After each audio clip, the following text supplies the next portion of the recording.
किधर है गैस? अंदर है ഇത് ഗ്യാസ് സിലിണ്ടർ അകത്ത് വെച്ചതാ. കിധർ? वो तो है सिलेंडर ഏ हाँ पैसा नहीं तो काहे भराए ഗ്യാസ് സിലിണ്ടർ ഇരിക്കുന്ന സ്ഥലം ഞാൻ നിങ്ങൾക്ക് കാണിച്ചു തരാം.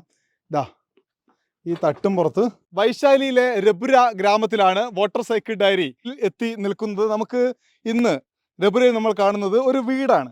ബീഹാറിലെ ഗ്രാമപ്രദേശങ്ങളിലെ വീട് എങ്ങനെയാണ് എന്നതാണ് നമ്മൾ കാണുന്നത്. വീടിന് മുന്നിൽ തന്നെ നമുക്ക് കാണാം ഇവിടത്തേക്ക് വെള്ളത്തിന് വേണ്ട കുഴൽക്കിണറുണ്ട്.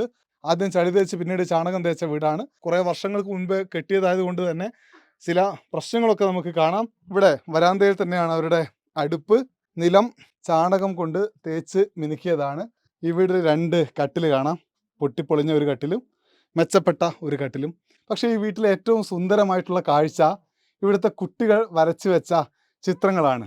വീടുണ്ട്, അവരുടെ സ്വപ്നത്തിലെ വീടാണോ എന്ന് തോന്നുന്നു. न इंदिरा आवास न कोटा मिला है पैसों 10,000 नहीं आया है कितने आदमी है घर पे? हम 6 फैमिली है शौचालय किधर है?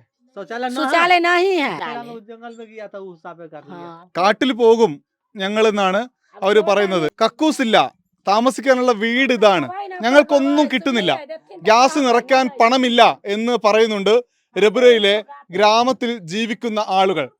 ഈ പ്രയാസങ്ങൾക്കിടയിലാണ് ഇവർക്ക് മുന്നിലേക്ക് വീണ്ടും ഒരു തിരഞ്ഞെടുപ്പ് വരുന്നത്. എന്നെ തന്നെ തിരഞ്ഞെടുക്കൂ എന്ന് നിതീഷ് കുമാർ വീണ്ടും പറയുന്നത്. രബുരയിൽ നിന്ന് നമ്മൾ സമസ്തിപൂരിലേക്ക് പോവുകയാണ്. അദ്വാനിയുടെ രഥം ലാലു പ്രസാദ് യാദവ് തടഞ്ഞ സമസ്തിപൂരിലേക്ക്.